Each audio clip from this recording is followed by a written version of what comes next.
Bueno, buenas tardes a todos, todas y todes. Hoy nos encontramos nuevamente en nuestras reuniones de la Cátedra de Pedagogía en Política en el contexto del proyecto de investigación que se está realizando en la Universidad Abierta de Recoleta, que se llama Comunidad y Diversidad en la Escuela. Se encuentra presente del grupo la coordinadora pedagógica, Débora Bielostowski, el coordinador metodológico, Matías Wojciechowski, y si no lo pronuncie bien, alza la voz, y el co-coordinador académico en Chile, en nuestra base de Chile, Ricardo Pérez Valdés, y Yana Quiquiñones, que es nuestra psicóloga del grupo. Es un grupo que es multidisciplinar y bueno, entre todas las cosas que estamos haciendo, una es este proyecto de investigación bianual, puede ser que se alargue un poquito más.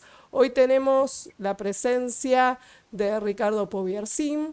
Mi intención al invitarlo, mi gran intención, es que cuando se habla de diversidades, como que la diversidad ambiental es la olvidada, como si el mundo fuera otra cosa y no fuera mundo, y como si lo que está pasando con este mundo y con esta tierra puede ser reemplazable protésicamente, tecnológicamente, o nos buscamos otro mundo y seguimos haciendo basuritas como los seres humanos que somos.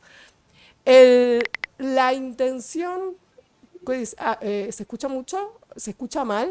No, perfecto.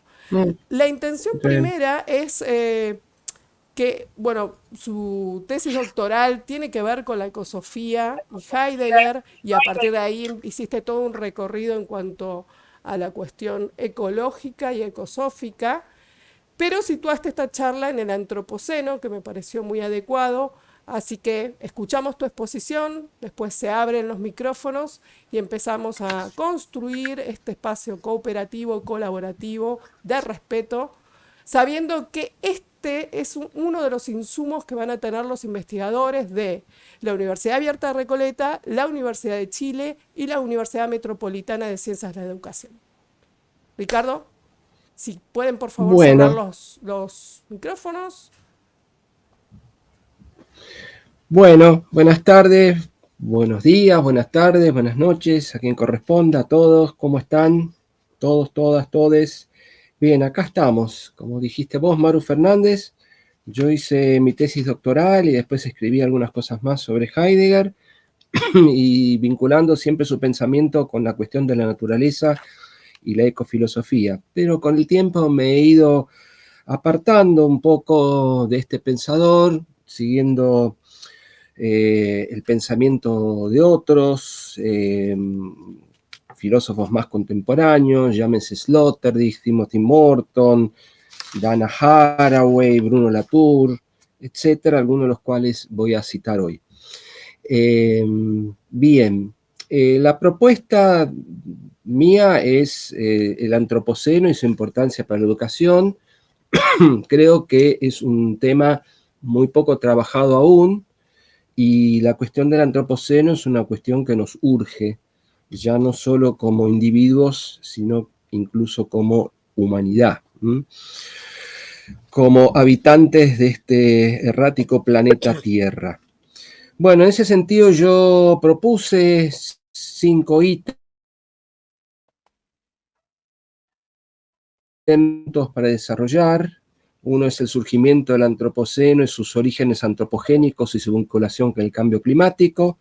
El 2 son diversas posiciones en relación a las funciones actantes, antrópicas y no antrópicas, en referencia al impacto ambiental. Las posiciones filosóficas de Antonio Maldonado, Bruno Latour, Peter Sloterdijk y Timothy Morton. La diversidad de los actantes. 3, la necesidad de construir ciertas concepciones metafísicas para pensar de un modo idóneo los mencionados fenómenos ambientales. 4, las implicaciones ontológicas de la muerte en la naturaleza y su correlación con el actual periodo postnatural, posthumanista y postepistemológico. Y 5, el origen de los fenómenos híbridos y sus consecuencias ontológicas para el pensamiento contemporáneo. Lo que voy a hacer al respecto es detenerme más en el primer punto, porque es un punto más extenso, porque habla sobre la definición del antropoceno, sus inicios, etcétera. Y después los otros puntos son como más, no sé si dinámicos, pero más breves y también más flexibles, por decirlo de alguna manera.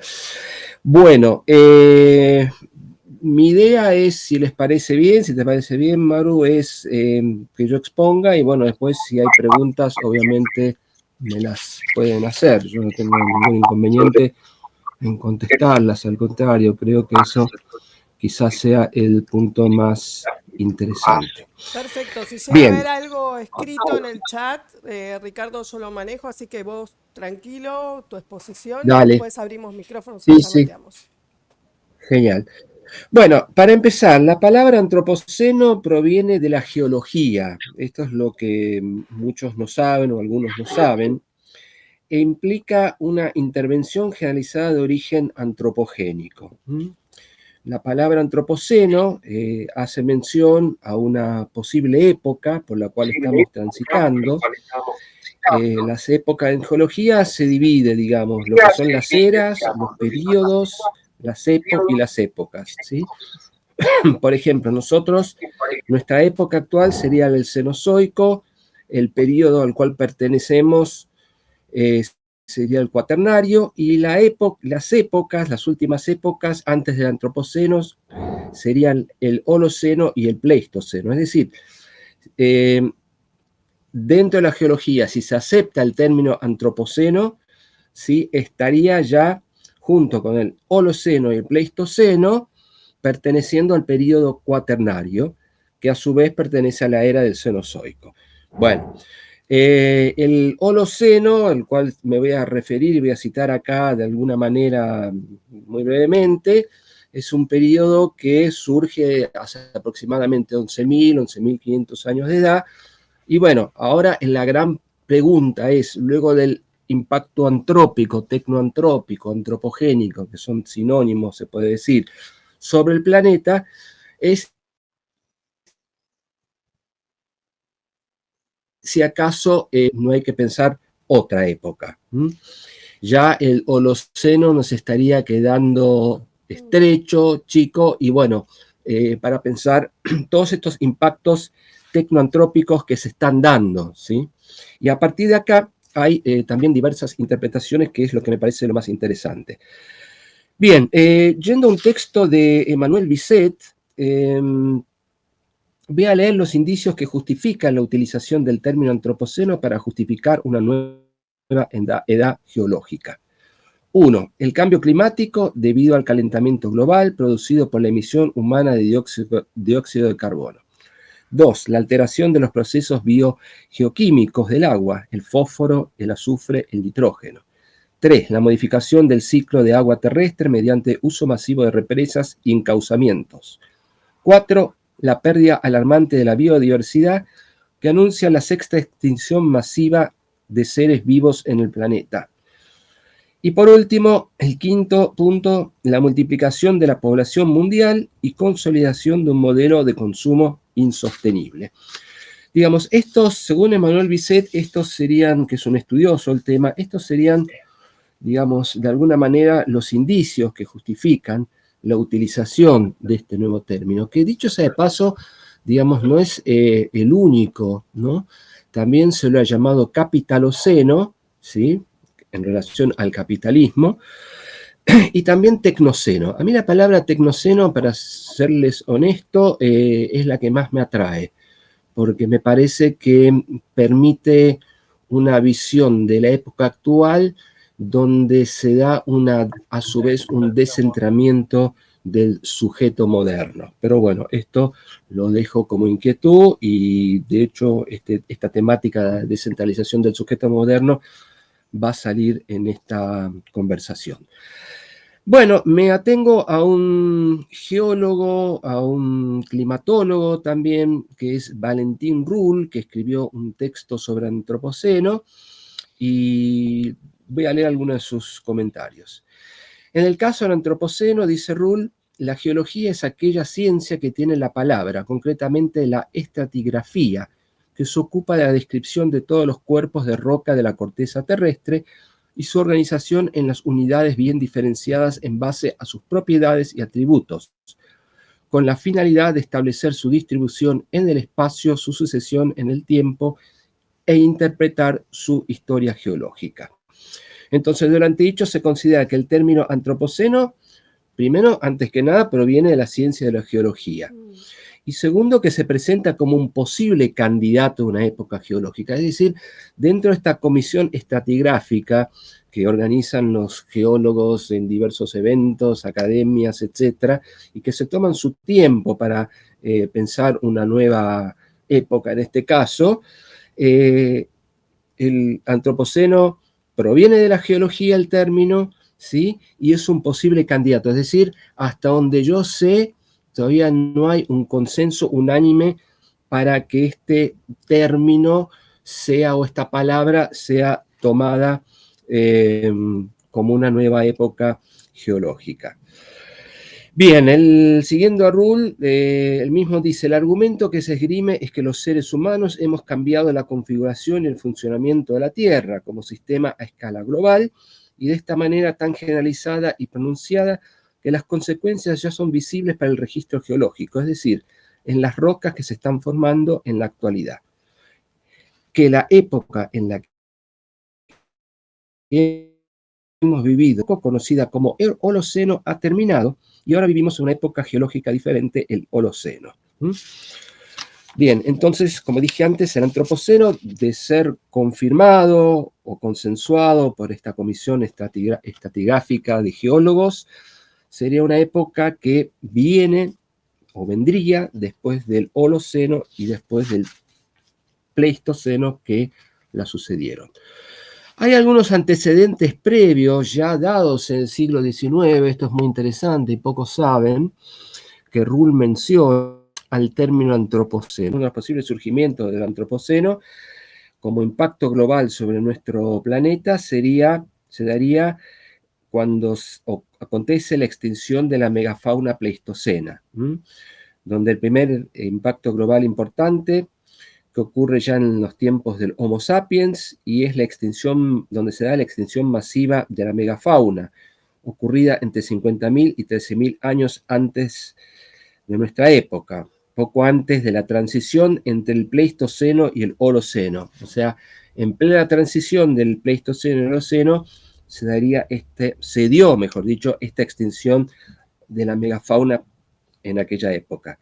En ese intervalo se estima que desaparecieron aproximadamente la mitad de las especies de grandes mamíferos de todo el mundo. Todavía hay bastante controversia sobre si estas extinciones se debieron a la caza masiva por los humanos o los cambios climáticos que esos animales no pudieron resistir, o ambas cosas a la vez. Pero la intervención humana, decisiva o no, fue parte del proceso, por lo que podría tratarse de la primera afectación global sobre la biosfera, la primera pérdida de biodiversidad asociada a diferentes actividades humanas. Es decir, este primer surgimiento de antropoceno en aquella época, entre 50.000 y 13.000 años, a mí me parece un poco descabellado, pero bueno, lo cito porque es una posible hipótesis de su aparición. Después ya el segundo momento en donde podría haber surgido, la segunda época en donde podría haber surgido el antropoceno, se da en la Revolución Neolítica, que está asociado con el desarrollo de la agricultura, que no solamente diezma la vegetación original y facilita la extinción de las plantas autóctonas, sino que altera los ciclos biogeoquímicos, lo cual ya representa una alteración global que se conoce como Revolución Neolítica, y que empezó a principios del Holoceno. La revolución se inició más o menos simultáneamente entre el 11.000 y 11.500 en Medio Oriente, Sudamérica y China, donde se fue extendiendo rápidamente hacia la totalidad de Europa, Asia, América y África, entre los años 7.000 y 4.000 ante nuestro tiempo. No hay duda que la revolución neolítica representó un cambio profundo, más o menos rápido, para los ecosistemas y biomas afectados, sobre todo los boscosos, que empezaron a ser quemados o talados para convertirlos en campos de cultivo, lo cual iniciaría un cambio en el funcionamiento global del sistema Tierra. Bien, ahí ya se darían también la formación de suelos antropogénicos. Y después tenemos ya como un tercer momento que se va aproximando ya mucho más a nuestra época, en donde podía haberse dado también el surgimiento del antropoceno, y acá ya sí me parece que tiene como más coherencia y más sentido, por el efecto antrópico que ello implica, que es el descubrimiento de América, ¿sí? El descubrimiento de América se dio en el siglo XV y conectó todas las civilizaciones de la Tierra, y se la puede llamar también como la primera globalización. Se conoce, dicho entre comillas, descubrimiento, conquista, devastación, el nombre que querramos darle, y que podamos a esta cuestión de cuando Europa llega a América, se conoce también como el intercambio colombino, consistente principalmente en una mezcla de biotas que previamente se encontraban separadas, lo cual repercutió en muchos aspectos de la vida terrícola, dando lugar a una reorganización de la biosfera sin precedentes. Naturalmente, todo esto se encuentra también reflejado en las rocas. Esta es una investigación que hacen los geólogos. Otra consecuencia del descubrimiento de América fue la gran disminución de la población americana, y esto es terrible, los datos que voy a decir ahora, que se calcula que descendió desde unos 50 o 60 millones de habitantes antes de 1492 hasta más o menos 6 millones en 1650, y esto debido a las guerras, el esclavismo, el hambre y la introducción de enfermedades procedentes de Europa, desconocidas en América hasta el momento. Bien, después, como un cuarto momento, sería la revolución industrial, como habían citado aquellos que acuñaron, Crutzen y Stoimer, el término antropoceno. Sus inicios se sitúan en Gran Bretaña en 1760 y comportó un aumento muy importante del dióxido atmosférico, ¿no? Por primera vez sin parangón en alguno en la historia de la humanidad. La industrialización supuso el fin de la agricultura, generando un nuevo orden económico mundial. El descubrimiento de los combustibles fósiles, sobre todo el carbono y el petróleo, cambió radicalmente la situación. La extracción de los hidrocarburos del subsuelo se puede ver como la recuperación de la energía solar en tiempos pretéritos. Gracias a esta extracción de combustibles fósiles, la población humana creció de 1 a 6 billones de habitantes entre 1800 a 2000, mientras que la energía se multiplicó por 40, la producción económica por 50, etc. Se dio hay un antes y un después que todavía repercute, ¿sí? Digo, un antes y después de la revolución industrial que tiene sus repercusiones en nuestro mundo globalizado actual. Finalmente, el último punto, donde se podría hablar del surgimiento, la aparición del antropoceno, sería cuando acontece la gran aceleración.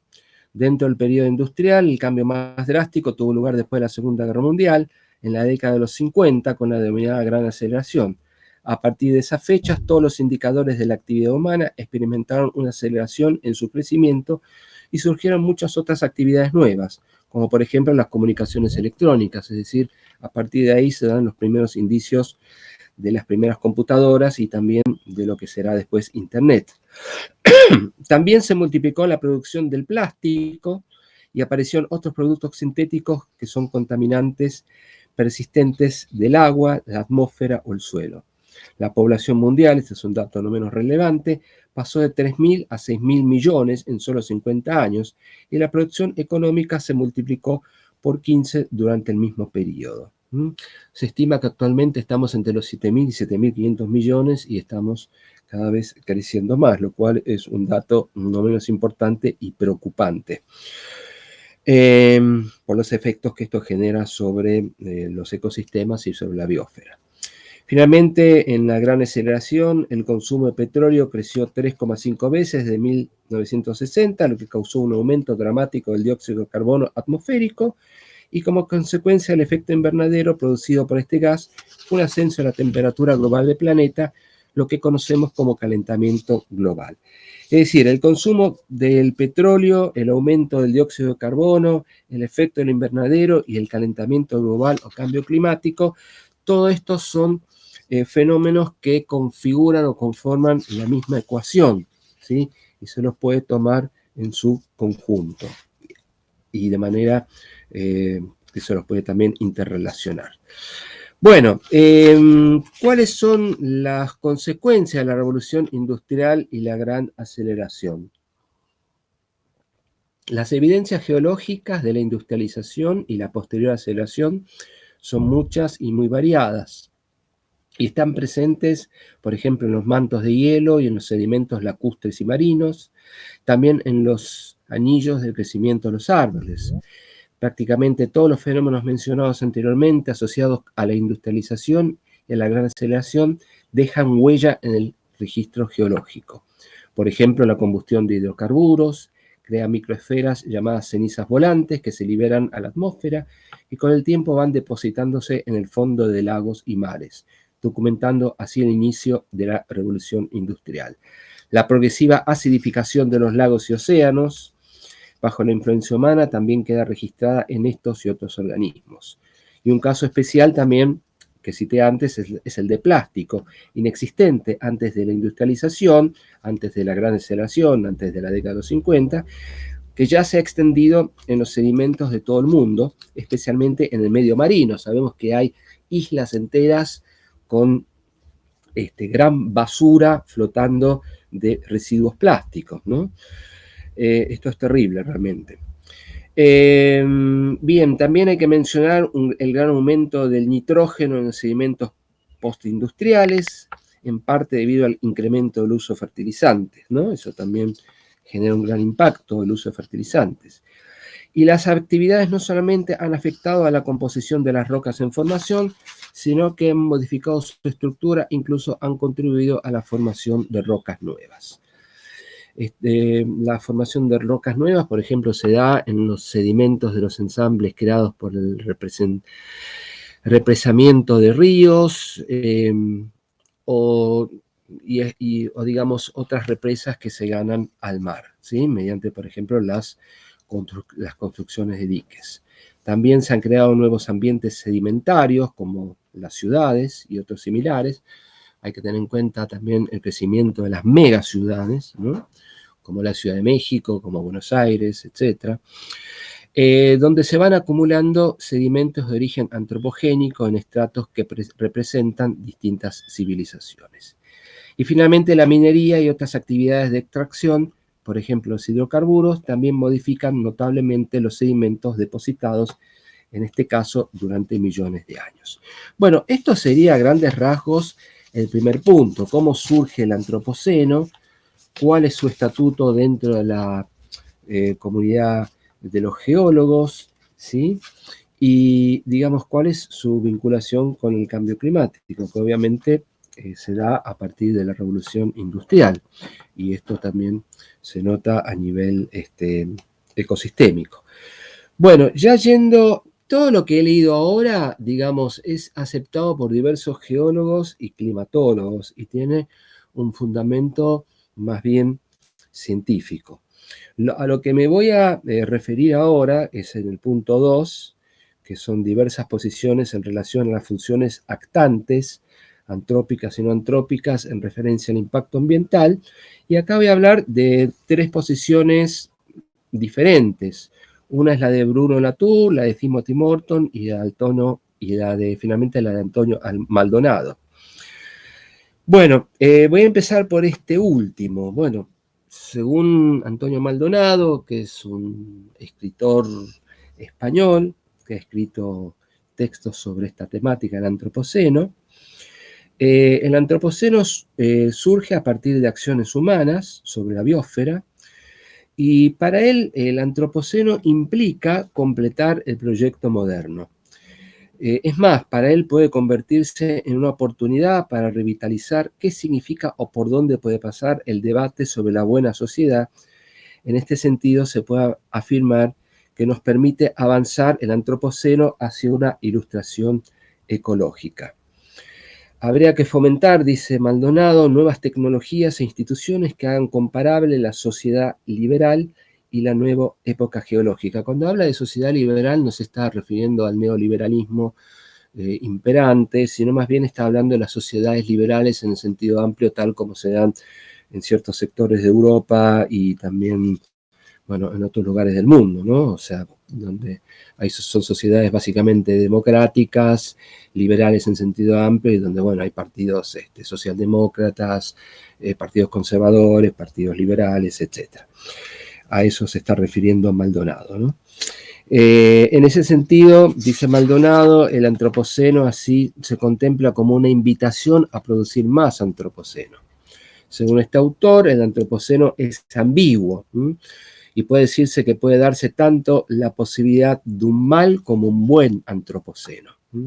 Es decir, para Maldonado existe esta ambigüedad que denota el antropoceno, nos lleva a la posibilidad de una elección: un mal antropoceno o un buen antropoceno.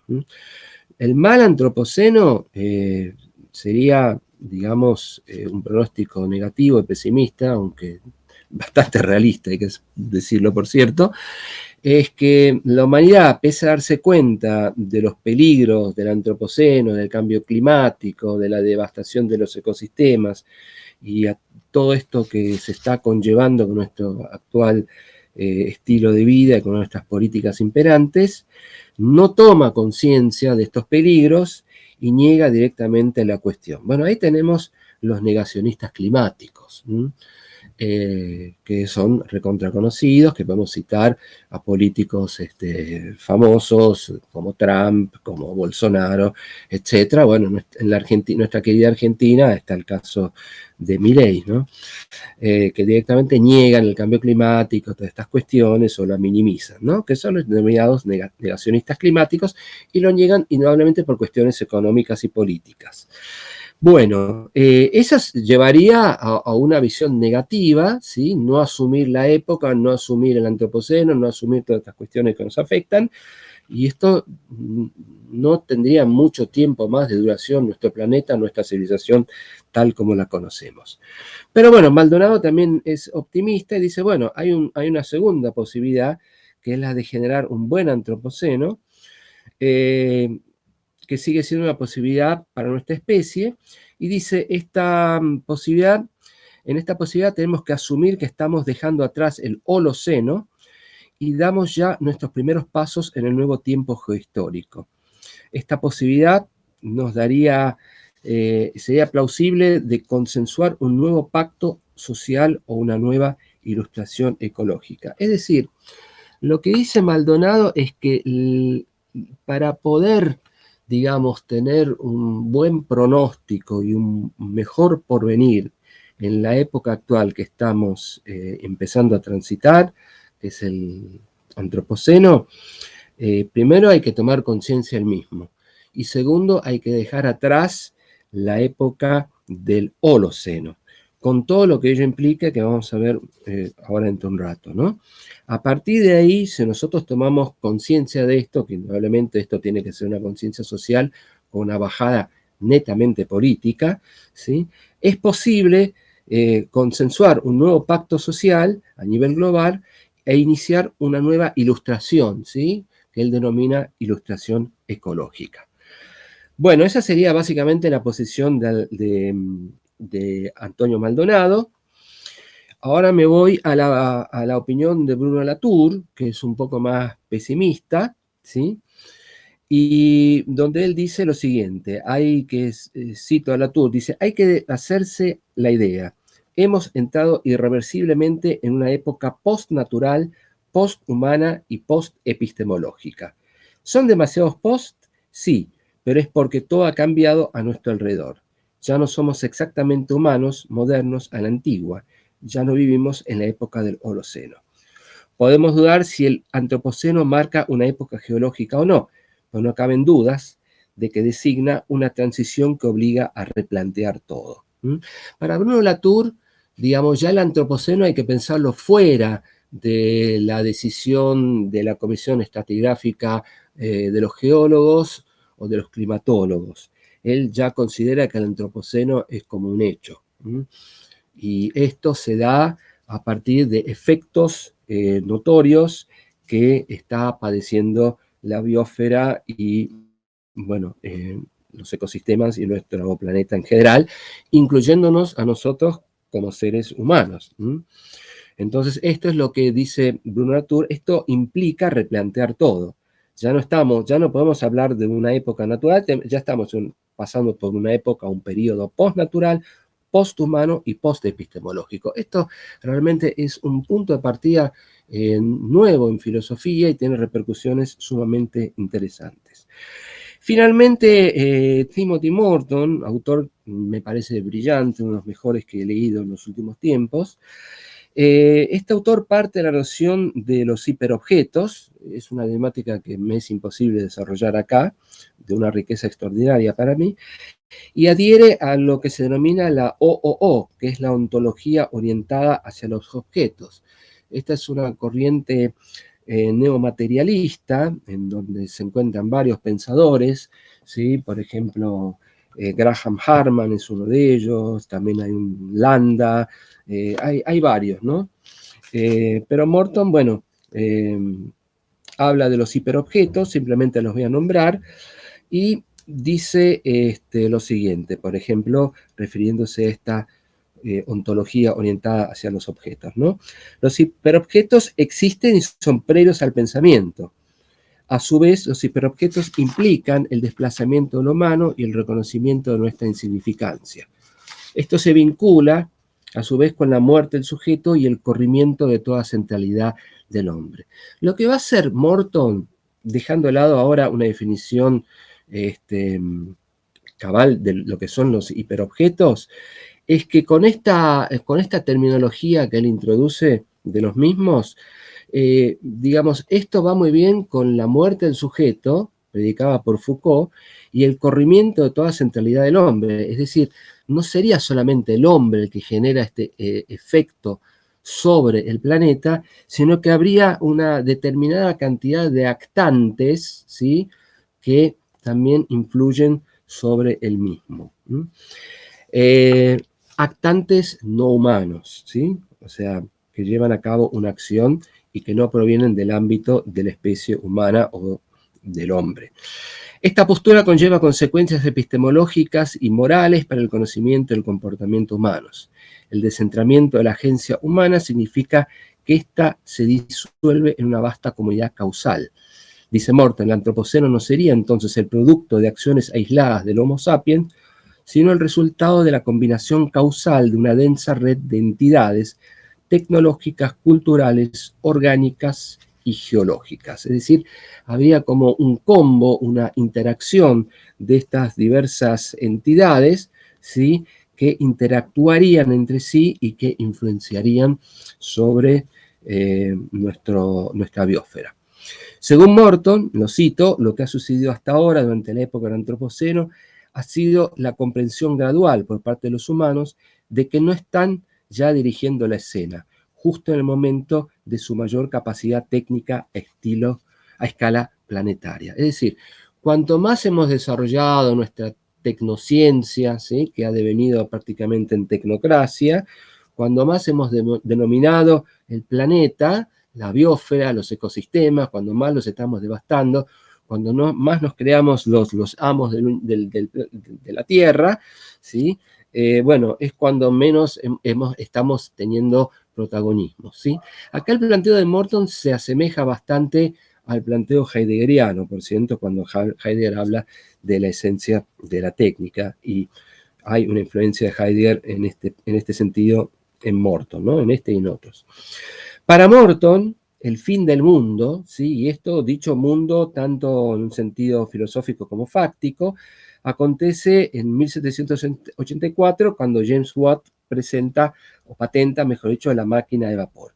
Es ahí donde da comienzo el denominado capitalismo fósil, en relación a la fuente de energía que contenida en el subsuelo tras milenios de actividad solar constituye la base de nuestra civilización occidental, ¿sí? O sea, el uso del petróleo, que es la base de nuestra civilización contemporánea. Para Morton, que es bastante pesimista en ese sentido, al menos acá en este texto sobre los hiperobjetos, hemos entrado en la era de la sexta extinción masiva de nuestro planeta.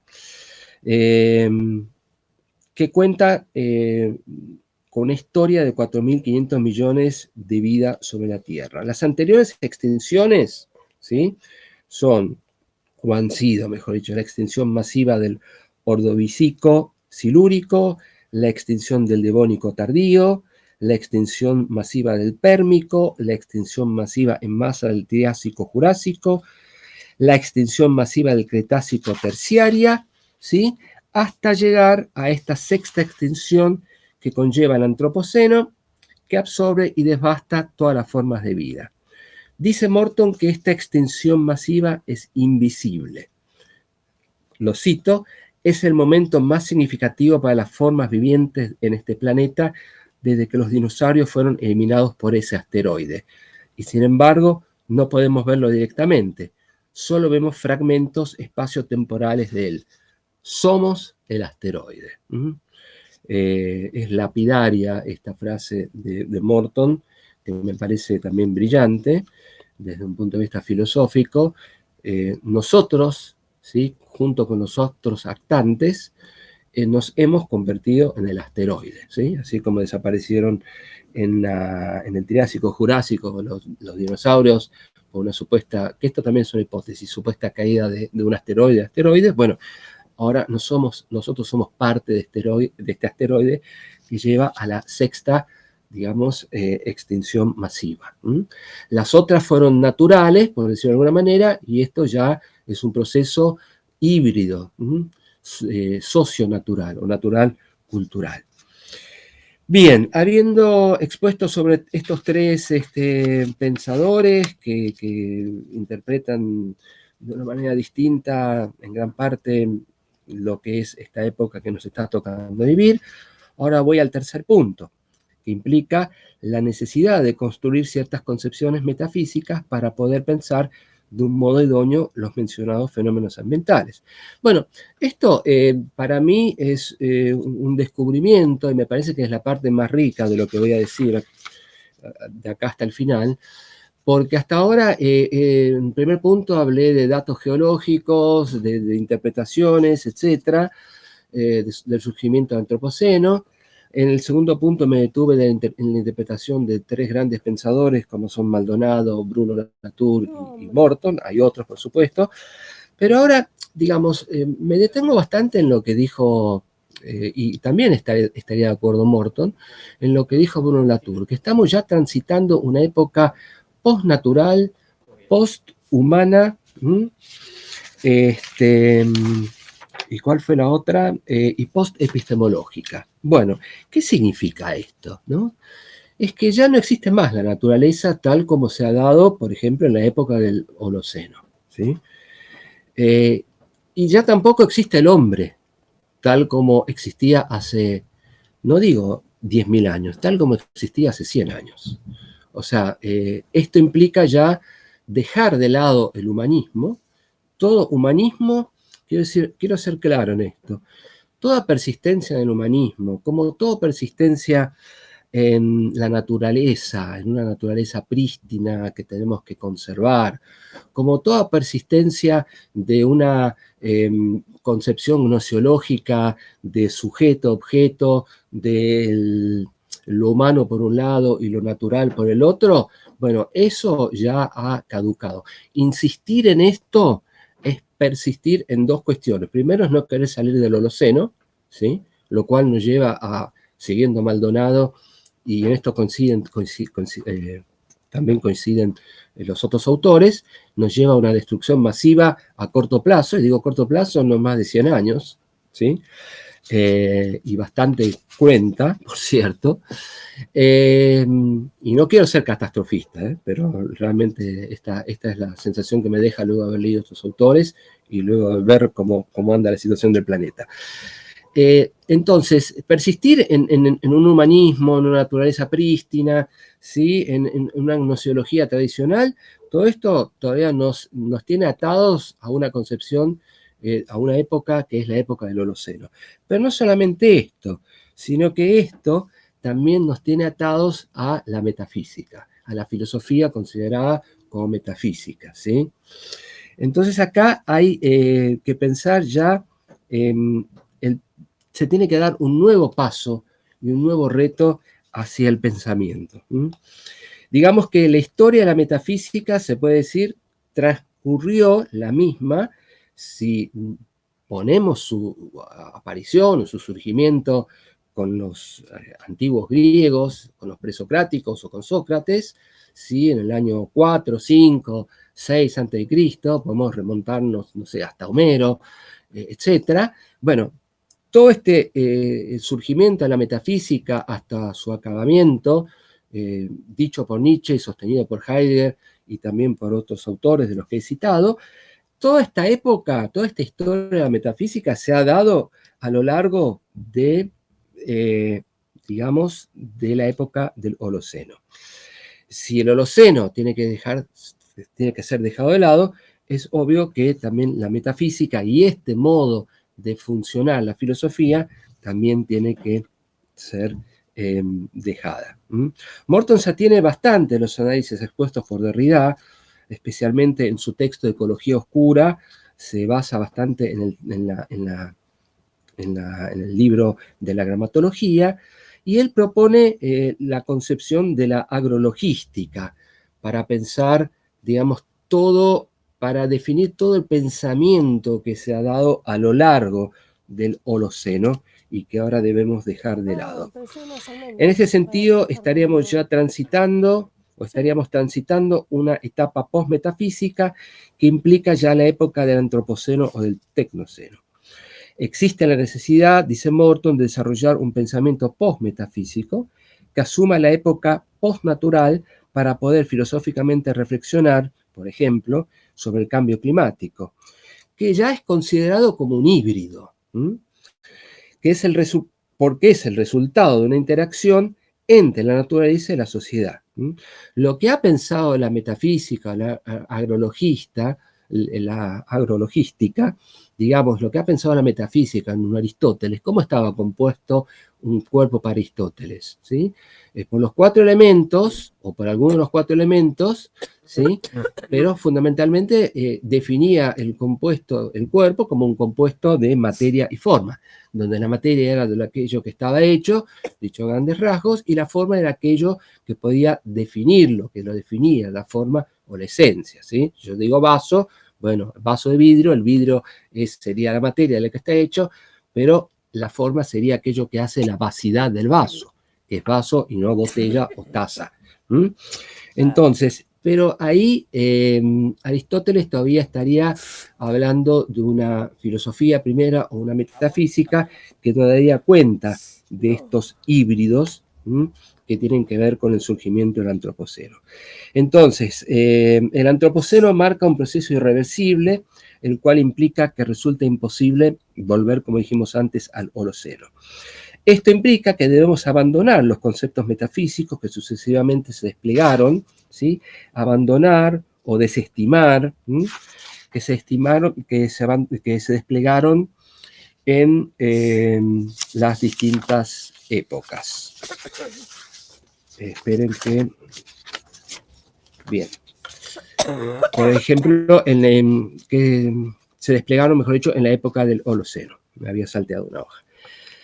Que es, como dije antes, donde básicamente se da la historia o se ha dado la historia de la filosofía, y esto exige abrirnos a un pensamiento que adquiera la dignidad que nos exige el Antropoceno. En este sentido, consideramos que tanto el pensamiento de Bruno Latour como el de Timothy Morton y de otros más, con su teoría de los hiperobjetos, este último, representan modos de reflexionar frente a los desafíos del presente. El Antropoceno vinculado a las problemáticas que conlleva el cambio climático. Y estos modos y estos desafíos pueden convertirse en propuestas filosóficamente alternativas y acordes a nuestro tiempo. Bueno, me voy ya al punto 4, donde voy a hablar sobre las implicaciones ontológicas de la muerte en la naturaleza y su correlación con el periodo postnatural, posthumanista y postepistemológico, sobre el cual he citado anteriormente. ¿Sí? Ya estaríamos entonces, repito, transitando estos 3 periodos que nos piden un nuevo modo de pensamiento, un nuevo tipo de pensamiento, ¿sí? Dice, por ejemplo, Morton, que el antropoceno implica que no podemos retornar, en esto coincide con Bruno Latour, no podemos retornar a ningún estado de pureza. Es imposible revertir, en este sentido, la muerte de la naturaleza. Ahora voy a hablar un poquito sobre la muerte de la naturaleza. Acá se cita a Sloterdijk, dice, por eso dice Sloterdijk que la técnica no ha dicho aún su última palabra y apunta hacia una nueva relación entre técnica y medio ambiente a partir de la biomímesis. Acá empiezan a aparecer ya terminologías nuevas que tienen que ver con este nuevo pensamiento, con esta nueva época que exige de este pensamiento diferente, ya fuera de la metafísica y de su historia, que es el término biomímesis, ¿no? Que sería algo así como la imitación desde la técnica de la naturaleza, pero no para ir contra la naturaleza, sino incluso para ir a favor de la naturaleza, incluso para mejorar la naturaleza. Acá ya estamos muy cerca, a mi criterio, no solamente con el posthumanismo, sino también con el transhumanismo. Un transhumanismo bien entendido, porque hay un transhumanismo que es como muy de ciencia ficción, ¿sí? Que conlleva a espantarse sobre todo a los conservadores, pero ahí también se da también la posibilidad de pensar un transhumanismo crítico, ¿no? Donde ya no solamente, por ejemplo, un médico cura, sino que ayuda a que el paciente, no sé, mejore su calidad de vida, ¿no? Tomando X remedio o haciendo X deportes o actividades, etc. Entonces, acá ya entra en juego otra concepción también de la medicina y otra concepción de la naturaleza y del cuerpo. Bien, ¿qué es la muerte en la naturaleza? La muerte en la naturaleza, pensar en la naturaleza en el antropoceno podría intentar meditarse también sobre ella de otra manera, ¿no? Para empezar, este concepto de naturaleza tiene que ser dejado de lado, y hay que pensar ya en la época del antropoceno, el tecnoceno, en la época postnatural, a la naturaleza de otra manera. Hay algunos autores como Heidegger que han llamado a esta noción como tierra, en interacción con el mundo, y también muchos de los autores contemporáneos hablan de Gaia. Por ejemplo, Latour, Dana Haraway, Stengers, Deborah Danofsky, Eduardo Ibeiros de Castro, etc. El término Gaia hay que tener en cuenta que fue acuñado por James Lovelock, que es, hasta donde yo sé, un hombre muy longevo que tiene más de 100 años y sigue todavía en actividad intelectual. Ahora bien, ¿qué significa la muerte en la naturaleza? Bueno, básicamente tiene que ver con todo lo que vimos diciendo antes. Esta muerte en la naturaleza se da por causas tecnoantrópicas, ¿sí? El término fue donde yo por primera vez lo escuché, acuñado, y lo leí, mejor dicho, más que escucharlo, fue acuñado en los 80 por un periodista norteamericano, Bill McKibben. Este periodista salió después con los demócratas, escribió bastantes temas sobre la cuestión, escribió bastantes libros sobre la temática, y también ha sido utilizado por una ecofeminista, por ejemplo, marxista, llamada Caroline Merchant, donde tiene un texto que se llama The Death of Nature, la muerte de la naturaleza, en inglés. Bien, en mi caso personal, yo he vinculado este término, muerte de la naturaleza, me he explayado sobre él en mi tesis doctoral y también en otros textos, Heidegger, la cuestión ecológica, y en algunos artículos, y he seguido he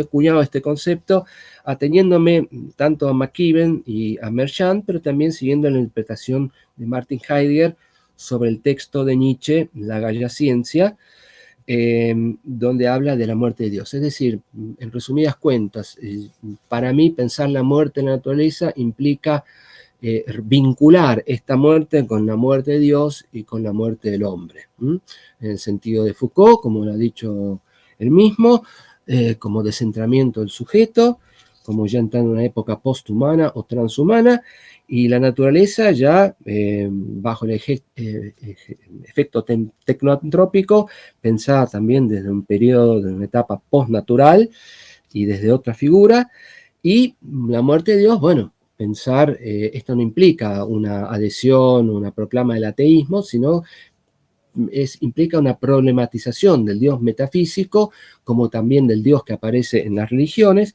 y pensar las divinidades desde otro lugar. Esto no significa que hay que tirar abajo la metafísica ni la religión, pero sí ya tomar una distancia en las mismas y empezar a pensar las cosas de otro lado, deconstruir los conceptos, una palabra muy tergiversada hoy en día, pero creo que el término adecuado sería deconstruir los conceptos metafísicos, teológicos implícitos para pensar la cuestión de Dios desde otro lugar. Ejemplo claro de esto lo hace Heidegger cuando habla del último Dios en los aportes a la filosofía. Bien, la muerte de la naturaleza implica la pérdida de su independencia, su sentido primigenio y su autonomía.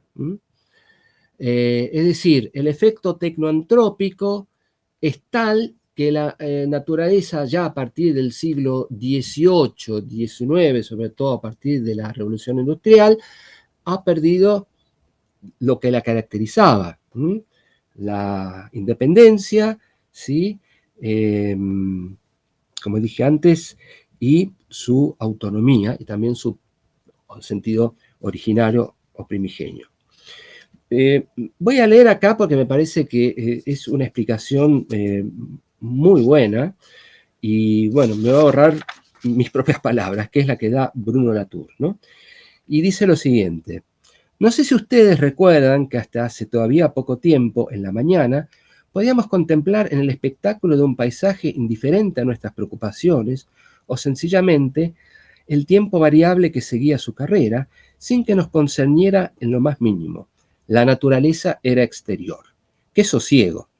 Pero hoy en día, en lugar de encantarnos con las nubes, esas nubes, en una medida cada día menos ínfima, transportan a la vez nuestra acción. Llueva o haga buen tiempo, de ahora en adelante, ya no podemos decidirnos que no es por culpa nuestra. En lugar de disfrutar del espectáculo de los rastros dejados por los jets en el cielo azul, nos estremecemos al pensar que esos aviones modifican el cielo que atraviesan, que lo arrastran en una estela, tal como arrastramos la atmósfera tras nosotros, cada vez que calefaccionamos nuestro departamento, cada vez que comemos carne, cada vez que nos aprestamos a viajar al otro lado del mundo. No, sin duda, a menos que contemplemos los cuerpos celestes en el mundo supralunar, ya no hay nada exterior sobre lo que se pueda meditar apaciblemente. Esta cita de Bruno Latour, que lo voy a seguir citando un poco más, es muy fuerte realmente. Básicamente es lo que yo sostuve un poco también en mis escritos, siguiendo a los autores que dije antes, a McKibben, a Merchant, siguiendo a Heidegger, pero digamos, ya no hay nada prístino en la naturaleza. No hay un lugar en la naturaleza que no tenga un efecto tecnoantrópico, que no tenga un efecto, digamos, del capitaloceno o de la tecnocracia. Por eso dice Bruno Latour que las fuerzas geohistóricas ya no son las mismas que las fuerzas geológicas a partir del momento en que se han fusionado en múltiples puntos con la acción humana. Allí donde se trataba de un fenómeno natural, y esto sí ya tiene un fuerte alcance sobre la gnosiología, por eso hablamos de un periodo post-gnosiológico, allí donde se trataba de un fenómeno natural encontramos el antropos, al menos en la región sublunar, ¿no? Es interesante porque Latour utiliza esta división aristotélica de región sublunar y región supralunar, ¿no? La región sublunar obviamente es la que está debajo de la luna, ¿no? O sea, es la parte donde estamos nosotros y nuestra biosfera. Hasta llegar a la luna, digamos, ¿no? Lo que viene después de la biosfera. Bueno, entonces, ya, digamos, en esta región sublunar, ya es imposible encontrar un fenómeno natural en estado de pureza, como encontrar al hombre también en estado de pureza. Y es allí donde uno se adhiere a los pasos del humano, descubrimos modos de relación con las cosas que antes habían estado situados en el campo de la naturaleza. Incluso seguir el curso de los ríos, uno encontrará en todas partes la influencia de los humanos. Y en Hawái tropezamos con rocas hechas en parte de lava y en parte de ese recién llegado, dice Latour, que es el plástico, ¿no? Es impresionante esto. Y esto ha impactado mucho en los geólogos, ¿no? Para acuñar el término antropoceno. Bien, termina diciendo Latour, ¿cómo vamos a desempatar entre el hombre y la naturaleza? Es que no hay modo de desempatar. Porque no hay ya posibilidad de señalar una delimitación clara entre lo que es cultura y naturaleza. Puesto que ambos términos, ambas nociones se mestizan y corren toda delimitación. Dichos fenómenos conllevan una revolución, una revuelta, como dijimos, en distintas disciplinas, ¿no? La gnoseología, como dijimos, o la epistemología. Estamos en un periodo post-epistemológico, post-gnoseológico, ateniéndonos a gnoseología, a la epistemología, tal como venía dada desde su definición tradicional y moderna. Y también acá hay Timothy Morton se juega con un cambio de pensar, incluso la lógica. El principio de identidad, el principio tercero excluido, y otro más que no recuerdo. O sea que fíjense en las repercusiones que trae hacia el pensamiento esta nueva situación que estamos atravesando en nuestro planeta. Bien. Bueno, dice Morton, sucede con la Tierra entera lo que pasó en los siglos precedentes con el paisaje. Su artificialización vuelve a la noción de naturaleza tan obsoleta como la de wilderness. Wilderness es un término en inglés que significa vida salvaje, que tenía un sentido muy, muy importante por ejemplo, en Thoreau, ¿no? Cuando él hablaba de la naturaleza, en su cabaña, etc. Y también vamos a hablar de Heidegger cuando hablaba de sus meditaciones en la cabaña en la Selva Negra, ¿no? Todo esto vuelve obsoleto esas concepciones. Bien, en la época antropoceno, todos los sueños, termino con Latour, todos los sueños alentados por los ecologistas profundos de ver a los humanos curados de sus querellas políticas mediante la mera conversión de su cuidado por la naturaleza se han esfumado. Hemos entrado verdaderamente en un periodo postnatural. Bueno, ya termino con el quinto y último punto, que es el origen de los fenómenos híbridos y sus consecuencias ontológicas para el pensamiento contemporáneo. Bueno, ya lo que leí antes nos lleva a la cuestión del fenómeno híbrido. Acá me voy a tener un poquito más para definirlo. La hibridación implica el arribo de una época, como dije antes, postnatural, la búsqueda de una nueva epistemología basada en una superación de la relación cultura-naturaleza y la deconstrucción de la metafísica de la presencia, es decir, la deconstrucción de tanto de lo que podía ser el pensamiento aristotélico tomista, los materialismos, los idealistas, el positivismo, etc. Un ejemplo de hibridación son, por ejemplo, los antrópomas, en que los sistemas humanos y naturales están imbricados en todo el planeta, hasta el punto que sería mejor decir que los sistemas naturales se hallan engastados en los humanos. La hibridación puede ser deliberada y directa, o involuntaria e indirecta. Por ejemplo, un caso de deliberada, ¿sí?, de una hibridación deliberada, es el de la biología sintética. La hibridación cuando es indirecta o involuntaria es el cambio climático. Una hibridación deliberada es el diseño de semillas transgénicas, y una hibridación indirecta es la mutación de las bacterias por efecto del abuso de antibióticos. El antropoceno constituye una categoría que sintetiza el resultado de este largo proceso, que es precisamente la gran hibridación. Para terminar, entonces, podemos decir que la muerte de la naturaleza y la hibridación sociocultural se configuran como las bases sobre las que podemos formular una concepción postnatural de la naturaleza coherente con la llegada del antropoceno. El reto o el desafío para asumir el pensamiento contemporáneo implica no solamente dejar la época del Holoceno, sino intentar esbozar un modo de pensamiento que sea capaz de asumir la realidad híbrida, estas realidades híbridas en la cual inexorablemente ya nos encontramos. Bueno, yo doy por terminada mi exposición acá, creo que con las pausas que hubo fue bastante extensa, y si hay lugar a las preguntas, estoy para contestarlas. Gracias. Ricardo Valdés, antes de irte, ¿querés hacerle alguna pregunta a Ricardo? ¿A tu tocayo? Oye, gracias Ricardo por la presentación, está súper interesante, muchas cosas nuevas también de ello. Sí, en realidad como, bueno, está este tenor más bien pesimista, yo creo, en lo de Morton.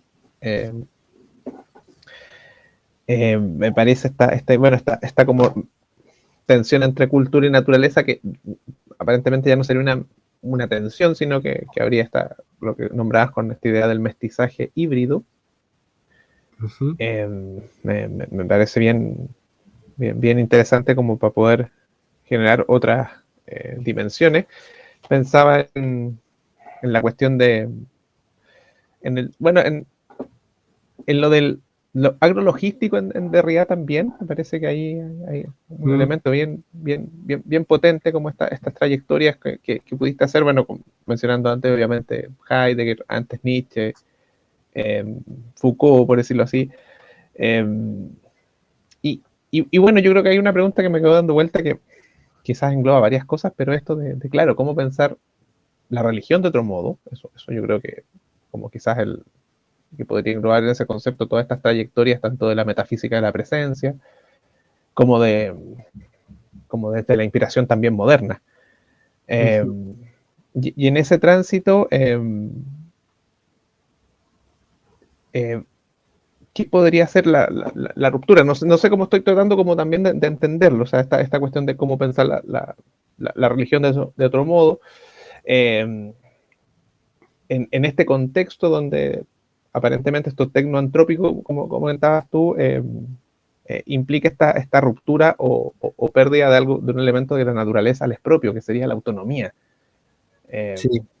Que eso me parece súper potente, o sea, como en términos de cómo lo que se entendía como entendido por naturaleza, como que pierde precisamente ese centro y es desplazado por esta, muy desde la lógica también del suplemento, como pensando en términos de Derrida, cómo esto tecnoantrópico empieza como a reemplazar en cierto modo o a desplazar a la naturaleza como de una manera mucho más acabada y compleja como se puede como rescatar hoy en día. Entonces, no sé si me ayudas ahí con algunos elementos de este como desplazamiento tecnoantrópico que me parece como quedé como muy plop. Entonces quedé muy como, todavía creo que estoy digiriendo algunas cosas, pero bien fuerte, de todas maneras, bien potente lo que tú nos has comentado. Sí, yo te digo que estoy pensando con vos, ¿eh? O sea, yo lo he comentado, pero no es que tengo la solución a todas estas cuestiones, simplemente las he planteado. Pero ¿cuál sería, digamos, tu inquietud, digamos? ¿La cuestión religiosa, Dios? ¿Por ahí pasaría? Sí, es que, bueno, de todas maneras siempre la religión ha sido no solo entender como una cuestión doctrinaria, sino que una cuestión como ideológica, o sea, pareciera que de alguna manera esta muerte de Dios, de alguna manera también siempre se ha buscado como reemplazar a través de la cultura como este elemento como totalizador de sentido, ya sea la naturaleza, ya sea Dios, ya sea el hombre, por decirlo así, y quizás hoy por hoy sea la técnica, como Sí. de alguna manera ese espacio totalizador. O sea, recuerdo el Serenidad de Heidegger cuando dice, bueno, estamos en la era donde la técnica de alguna manera se impone y se impone como verdad y desplaza a la reflexión, que sería este espacio de meditación en torno al sentido que tenemos, y de alguna manera cancela nuestra posibilidad como individuos de Sí. ser o algo así, de ser libres en cierto modo. Es decir, nos entregamos de cierto modo conscientemente a una suerte de esclavitud respecto de lo que creamos. Uh-huh. Entonces,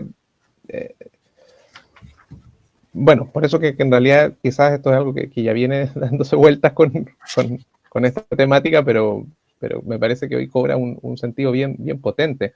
Entonces, bueno, si lo planteamos de otro modo, ¿cuál sería como, qué tú prevés o proyectas de este posicionamiento de lo tecnoantrópico, de alguna manera? Porque pareciera que esto tecnoantrópico es lo que se posiciona como una suerte de religión entendida en los parámetros todavía de la metafísica y la presencia, como este espacio totalizador de sentido. Sí. Sí. Sí, mientras vos me hablabas, yo estaba tratando de buscar una cita de un texto de Flavia Costa que se llama Tecnoceno, donde hay un autor ruso que pensó a Dios de una manera muy, muy interesante, pero bueno, no lo estoy encontrando. Mira, a grandes rasgos yo creo que esto cambia, o sea, nuestra manera de vincularlos y pensar un montón de cosas, ¿no? O sea, ya como dijo Latour y como yo leí, no es la misma relación con la naturaleza cuando pasa un jet, un avión y vemos sus estelas en el cielo, o vemos rocas que son híbridos de plástico y de mineral, no es la misma experiencia que tenemos en la naturaleza. Lo cual no implica que todo sea artificio tampoco, ¿no? Porque ese es el otro peligro, pensar que ahora todo es artificial y que todo lo podemos manejar nosotros. No, al contrario, esto implica un nuevo reto y un nuevo proyecto para la civilización y un nuevo reto también para las políticas venideras. Siendo concreto, no me quiero extender tanto, pero yo creo que la cuestión de Dios sigue vigente siempre y cuando se dejen de lado el funcionamiento o los recursos que ha manejado la metafísica a lo largo de su historia, ¿no? Es decir, casualmente yo estoy pensando, por eso decía, lo que vos me decías, lo estoy pensando también, cómo plantear la cuestión de la existencia de Dios, por decirlo de alguna manera, en tiempos de antropoceno. Es algo que tengo pensado y que quiero ver cómo hacerlo y a qué autores atenerme, ¿no? Como referentes, y yo ahí me basaría en principio bastante en lo que es Heidegger y la temática del último Dios, ¿no? Pero por otro lado, y también podría tomar el Dios, aunque está planteado metafísicamente, pero bueno, el Dios de Whitehead, ¿no? Que no es un Dios que crea, sino que salva. En fin, habría distintos autores donde podría tomarse algunos elementos conceptuales para pensar a Dios en la actualidad. Ahora, si nosotros pensamos la Santísima Trinidad, ¿no? Más allá que creamos o no en ella, en mi caso, bueno, yo trato de ser todavía cristiano a mi modo, bueno, ya es un híbrido, Padre, Hijo, Espíritu Santo, o sea, ya es una cosa bastante extraña, ¿no? Dicho incluso por el propio Santo Tomás, a esa concepción de Dios no llegamos por medio de la razón, sino llegamos por medio de la fe, o sea, la aceptamos o no la aceptamos a través del deseo religioso o de la gracia de Dios que alberga en nosotros, etc. Entonces, yo no te podía dar una respuesta concreta. Tengo algunos referentes como para pensar el antropoceno y la cuestión de Dios hoy en día. Me consta como no pensarlo. Me consta después de haber leído estos autores que se basan mucho en Nietzsche, que se basan en Heidegger, que se basan en Derrida, como vos bien citaste, sobre todo la agrologística, la archihuella, etc. Digamos, todo esto me da que pensar a un Dios desde otro lugar. Por otro lado, y para terminar con esto, desde un punto de vista ya cristiano y siguiendo a Bátimo, la noción de kenosis que él que él propone como debilitamiento de la divinidad, y es algo que quizás pueda servir como elemento, ¿no? Pero bueno, lo dejo ahí porque si no es como muy extenso para plantear esto ahora, pero te agradezco la pregunta porque a mí es un tema que realmente también me tiene, me tiene sin cuidado, digamos. Luis, Sí. querías proponer, yo propondría para pensar todo esto a Rosenzweig en la Estrella de la Redención, borramos lo católico, vamos a pensar desde otro lado también, porque una de mis grandes críticas a todo esto, que me preocupa, porque el otro día surgió, si querés comentar para que no extendernos, porque después quiero hacer unas preguntas y total mis críticas siguen estando. Por ahí, hola Ricardo, bueno, Hola. ¿cómo Bien. estás? Bueno, te agradezco lo que nos estás compartiendo, que realmente es de un gran contexto y texto, ¿no? Súper rico en actualizaciones, en la apertura de autores y demás.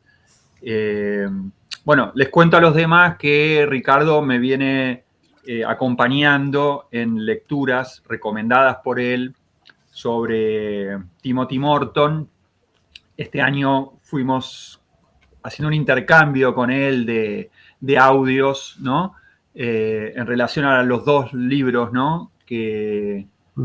A este que él citó, ¿no? Hiperobjetos, y que trabajó, y también este otro que por ahí no nombró, pero que está dando vueltas, que se llama Humanidad, Sí. cuyo subtítulo, es tramposo esto, porque el subtítulo dice Solidaridad con los no humanos, ¿sí? Entonces, yo noto, le comentaba en algunos audios a Ricardo, que Morton suena pesimista y obvio que hay ahí unos diagnósticos muy fuertes, junto con lo de los otros autores que trajo Ricardo, pero a la vez yo noto en Timothy Morton una propuesta ética, estética, política, muy, muy alegre. Es decir, de hecho estaba hablando de solidaridad, hay que ver de qué se trata, ¿no? En el libro, amabilidad, es decir, varias propuestas de relación, ¿no? O de incluso experiencia y transformación de nuestras relaciones con la naturaleza, con los no humanos, con estos hiperobjetos que de algún modo nos abarcan o nos traspasan ya sin lugar a dudas, sin lugar a poderlo negar de algún modo, lo podemos negar, pero están ahí. Digamos, mi propuesta lo dejo en términos de diálogo abierto, porque los demás también me parece que están tras estos temas, y como estaba de algún modo comprometido a que en 2 semanas podía yo dar también alguna contribución a estos estudios, a estas charlas, por ahí junto con Ricardo me busco un aliado que sabe, porque la verdad que yo estoy leyendo y releyéndolos recién este año, trabajar un poco más esta ética o esta propuesta de Timothy Morton, ¿sí? Yo me animaría a abrir un poco ese texto para de algún modo estas implicancias que hoy abrió Ricardo, continuarlas un poco más en esto de lo propositivo del autor también, ¿sí? Porque realmente lo noto muy creativo, muy vital y realmente de un gran compromiso ético, estético, y bueno, por ahí podríamos recorrer un poco más esas propuestas. No sé qué les parece, no es necesario que lo contesten ahora, pero esa sería mi propuesta para dentro de 2 semanas. Bueno, igualmente la propuesta después la hablamos. Ah, Es bueno, la semana que viene. Así que ya tenía que hablar estás. con la jefa. No, uy, qué una, fiesta, la jefa. Perdón, una acotación, Luis, muy breve. No, yo no me puedo explayar demasiado sobre Timothy Morton. Incluso él también tiene un texto que yo leí que se llama El pensamiento ecológico, que es como una vuelta de tuerca, y tiene otros textos más que no han sido traducidos al castellano, pero no me puedo explayar más. Pero indudablemente es un autor que sí, que da muestras de vivir en nuestra época Y sí, hay mucha riqueza en su bibliografía y en ese libro que vos comentás. Me parece que ahí sí se esboza una ética y una estética y un modo de vida alternativo. Y no es un autor pesimista para mí, aunque podía Ok, parecerlo al principio. ok. No, bueno, nada. Después lo hablamos entonces con Maru. Sí, a ver si se puede Y hacer un giro y bueno, incluirlo también para buscar un hilo y ir también explorando un poquito más los autores y no hacer como generar una semántica de autores, ¿no? Em, yo bien, me preocupa, Ricardo, varias cosas y acá voy a empezar a atar un poco el tema de la educación. Me preocupa esto de la Agenda 2030, que después 2050. Eso esas labilidades empiezan a ser sospechosas, porque evidentemente vos dijiste algo así, en un momento como 100 años le daríamos a la extinción. Para mí el ecocidio, a ver, plantear futuros desde un presente tan maltratado no tiene lógica. O sea, son proyecciones lineales, proyecciones de supuestos, cuando se está integrando tanta complejidad que a mí me parece que eso es un juego cuasi político. Cuando te escuché, eh, pensaba esto de las propuestas, los objetivos de desarrollo sostenible, que se llenan la boca por todos lados y por eso fue lo que de alguna manera el CPI está proponiendo, pensar cualquiera de las diversidades en la diversidad, pero en la diversidad ambiental, ¿no? En esto que te digo, hay un libro que es un ecothriller que se llama La cólera, capaz que lo conoces, de Denis Marquet. Yo me acuerdo de haberlo leído con la década del 90, en donde acusaba algo que me parecía interesante. A veces la ciencia ficción tiene este borde, ¿no? Que también interpela a la ciencia. Todas las predicciones que estamos teniendo a nivel geológico, geográfico, biológico, etc., etc., etc., surgen a partir de la organización de ciencias, desde lo conocido. Si nosotros ampliamos la historia del universo es muchísimo más inconmensurable, nos vamos a lo que es la oscuridad de los tiempos. Digo, todos estos procesos quizás son simplemente un telediario, ¿viste? Algo fugaz para todo esto. Y también posicionarnos en lo conocido implica todos los sesgos que suponen este conocido mal conocido, porque evidentemente desde más o menos, no sé, desde, vamos a decir, la cuestión esa decimonónica científica de 1900, hubo como un montón de cuestiones que se aprendieron, se cerraron, generaron supuestos y status quo muy sólidos que hoy por hoy ya nos estamos dando cuenta que están haciendo ruido por todos lados. La primera cosa que me informa a partir de lo que vos decís y me hace como, me tranquiliza por haberte convocado, porque yo dije, necesitamos una pata que nos haga este tipo de reflexiones, es que la educación está reproduciendo una historia. Por eso me pareció muy interesante esto de Latour, ¿no? Estamos en una post-epistemología, por lo tanto quiere decir que la educación sigue todavía adormeciéndose y anestesiándose con los relatos que estamos teniendo y que se mantienen en todas las currículas, en donde esto está sonando pero lejano, porque no vaya a ser que nuestras infancias, nuestras juventudes entren en un caos, en una alarma total. Entonces, sigamos adormeciéndolos y explicándole un montón de cosas que se responden a por lo menos 70 años atrás. No sé si coincidís en esto. Entonces, yo me preguntaba si estas problemáticas así vistas y así de alguna manera desarrolladas no están impregnadas de un eurocentrismo potente, de una epistemología también que incluso se da el lujo de hablar de una posepistemología.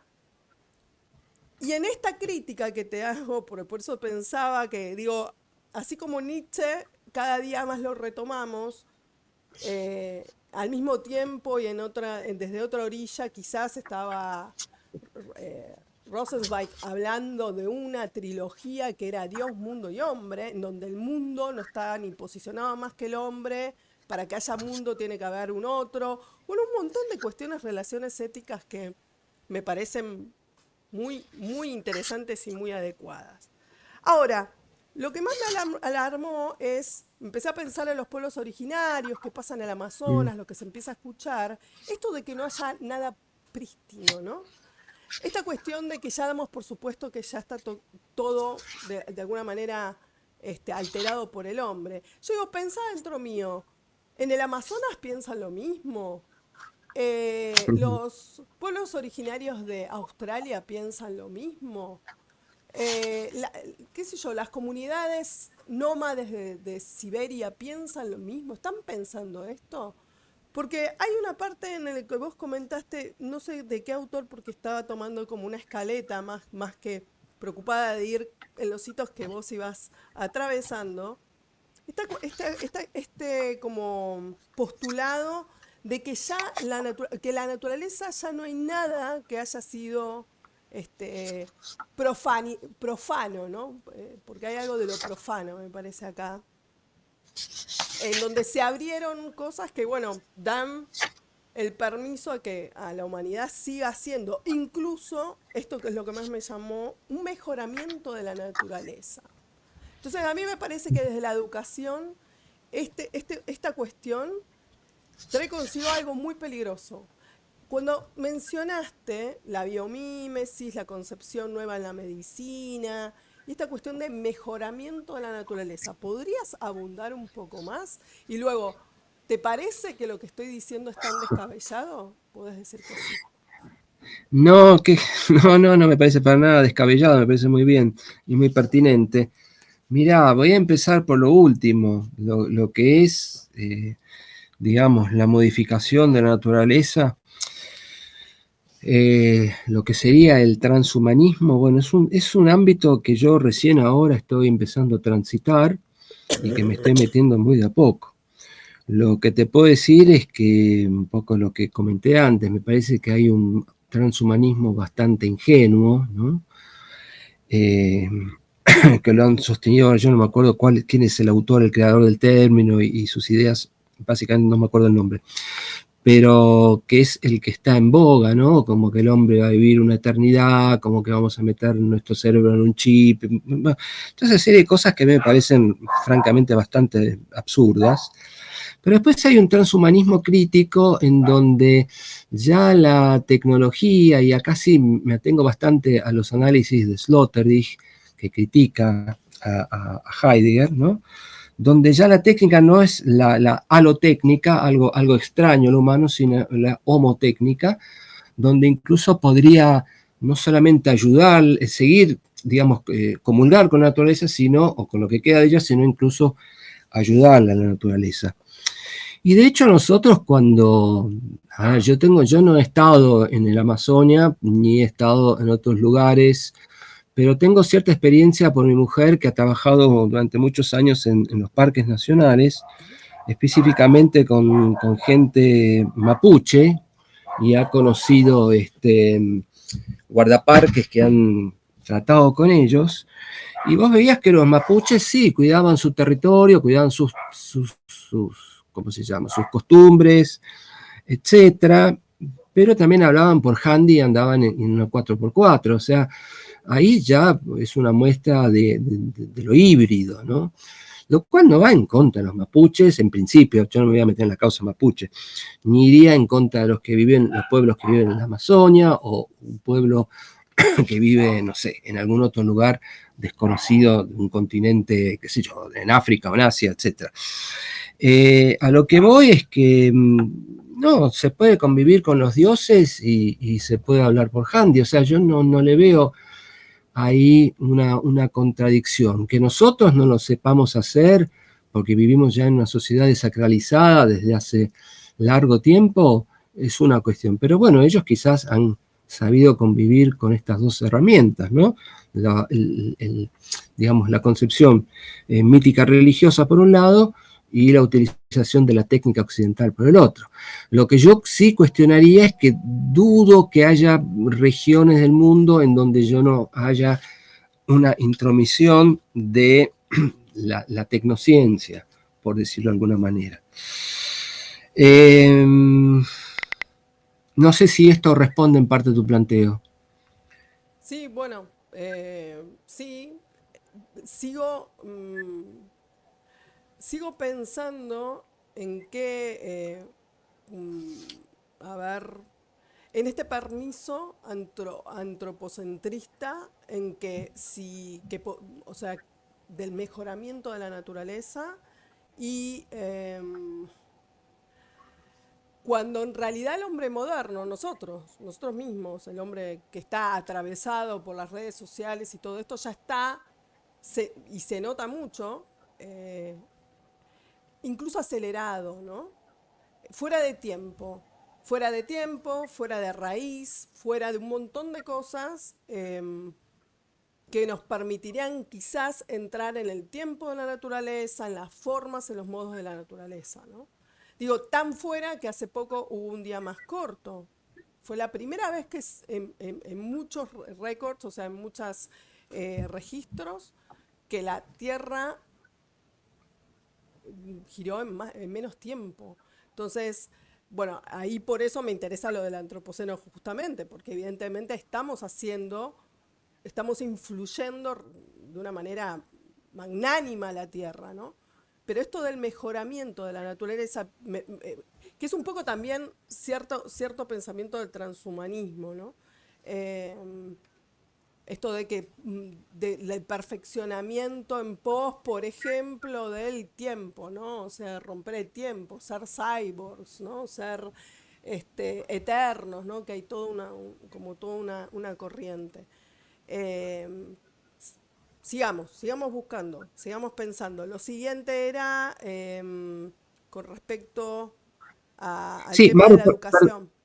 sí, Maru, perdóname. Yo creo que no hay respuestas para eso, sino que lo que hay que saber ahora es, siguiendo un poco a Heidegger, es saber hacer las preguntas. Y me parece que estas preguntas que vos haces son muy pertinentes y no hay una respuesta única o yo no encuentro muchas respuestas a esto.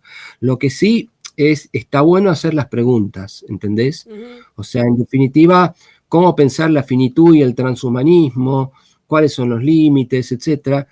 Bueno, estas son preguntas de nuestra época, pero no dejan de ser preguntas. Mm. A eso me refiero. Y está bueno que sean preguntas, porque no tienen por qué tener en este momento del mundo respuestas No, pero adecuadas. también hay una urgencia, ¿viste? No para dar respuestas, pero sí para movilizarnos, ¿no? Braidotti decía que nos tendríamos que juntar en un diálogo menos ansioso, vuelta al tiempo y la convivencia y la coexistencia con el tiempo, a ver si por fin nos dedicamos a ver por dónde tendrían que ir las cosas, porque no hay mucho tiempo. Ahora sí no hay mucho tiempo. O sea, yo Sí, escucho mucho a Brufón y a la gente de XR Argentina y XR Internacional y me interesa muchísimo otros y leo y escucho y la verdad que lo que se está diciendo, sin ir más lejos, eh, yo estoy en España y la verdad que el tema energético se pensaba que que iba a haber algún tipo de crisis más allá de la guerra, pero yo creo que la crisis ya estaba y la guerra lo empeora, ¿no? Una crisis hídrica, una crisis de desertización, de mal uso de la tierra, supuestamente y en Europa. Los alemanes están súper complicados también. El monocultivo ha generado un taponamiento de los acuíferos, entonces sí hay agua, pero salen de los acuíferos que están tapados, por lo tanto los acuíferos que están cercanos al mar se están llenando de sal. Yo creo que de alguna manera no podemos seguir con un tiempo como si fuera, viste, el medioevo, el romanticismo, en pensar y seguirnos enredándonos esos pensamientos cuando vos empezaste tu charla hablando de esta urgencia, y para mí sí la hay, realmente. Porque 100 años no es nada, y 100 años, creo que vuelvo a decir, desde una proyección de este presente, ¿no? Si lo hacemos linealmente, no tenemos ni idea cómo puede ser, ¿no? Creo que, que es, nunca mejor dicho, una futurología que es más, creo, la esperanza de pensar que estamos controlando algo, ¿no?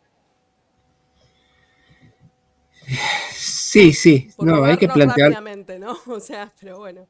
En está cuanto a, bien, en cuanto a la educación, por ejemplo, en cuanto a la educación, yo creo que no hay país, creo que en Suecia están con el tema, porque se encontraron con un tema más complejo, sus jóvenes, entre la guerra y demás, se les empezó a preguntar un poco el tema de qué eran los que los preocuparon y muchos dijeron el ecocidio. Entonces, quizás sí se están haciendo de algún tipo de, no sé, actualización, ¿viste? Porque si no, uno entra en la escuela, el de biología, sigue siendo el ejercicio de dar un montón de disecciones, y esas disecciones, muy de la física, de la química, de las ciencias exactas, creo que es otra manera de generar, ¿viste? De proyectar esta cuestión antropocéntrica de control y de cuestión estática, cuando todo esto es un fluir. Entonces, no sé, a mí me preocupa porque no creo que se cambien. Y si se cambian, piensen esto, si se cambian o sea, los programas y todo esto y empezamos a activar un poco más otras conciencias, estamos tocando a las personas que no van a llegar a esos 100 años. O sea, realmente es complejo el tema. No hay changüí, ya no hay changüí. sí, brevemente dos cosas. En primer lugar, a ver, yo creo que la semana pasada di una charla en la Universidad de San Isidro y había bastante gente joven y hablamos sobre la encíclica y la ecología integral. Más allá de la temática religiosa bueno, que está en la encíclica, había muchos chicos jóvenes, mucha gente joven que estaba muy interesada en el tema. Cuando el año pasado creo que fue, se hizo acá el Día del Cambio Climático, bueno, yo pasé y había una marcha de un montón de chicos jóvenes, ¿sí? Adolescentes, gente de 20, 25 años, con distintas banderas, representando distintos partidos políticos, en general la mayoría de la izquierda, etc. Entonces yo creo que primero hay una sensibilidad en la juventud, no sé si en toda la juventud, pero en gran parte de la juventud la hay, y yo noto ahí una posible esperanza. Y en segundo lugar, acá es lo que dice Bruno Latour, acá hace falta una decisión política. Ahora, vos fíjate qué interesante, ¿no? Y yo no me quiero expandir mucho sobre este tema. ¿Quiénes son los líderes del mundo actual? ¿Quiénes son los que manejan los hilos del tablero? Bueno, todos aquellos que responden a Bolsonaro, a un Trump e incluso a un Putin, que son gente con una ideología netamente, yo diría, metafísica en el peor sentido del término, ¿sí? Y bueno, una ideología ya caduca. ¿Mm? O sea que no están a la altura de las circunstancias de estos tiempos y de los retos que los tiempos requieren. Entonces acá hay que hacer una presión muy grande como para que estas políticas cambien. Y eso es lo difícil, me parece. Pero bueno, sin decisión política no va a haber cambio y bueno, vamos a entrar en el mal antropoceno, como dice Maldonado. ¿Y las propuestas de sistemas de producción de estas corrientes de pensamiento? ¿En qué sentido lo decís? Sistema de Porque producción. hay como un diagnóstico que es muy claro, hay como ciertas vertientes de ir pensando, ¿no? Y ir conectando y además, más que todo, como me pareció interesante como interpelar algunos constructos epistemológicos que en realidad revalidan el sesgo, los errores y este afán de aniquilación que tenemos, ¿no? Bastante agónico, por cierto, porque podríamos tener un afán de aniquilación y terminar, o sea, terminar rápidamente, no, evidentemente va a ser bastante agónico. Eh, y de alguna manera, lo que voy percibiendo es que, porque en realidad me quedé con esto de Putin que vos decías, ¿no? Y digo, no están, obviamente que no están a la altura. Macron hace poco dijo, tenemos que decrecer. Están empezando a hablar de un decrecimiento, pero del mismo sistema. Entonces digo, desde estos conocimientos, ¿se están postulando? O sea, ¿cómo se sigue? ¿Cómo se puede seguir? Porque el capitalismo es como que en sí mismo empieza como a embaginarse y autoprotegerse para, porque no hay una posibilidad, ninguna poiesis de que esto cambie. Entonces,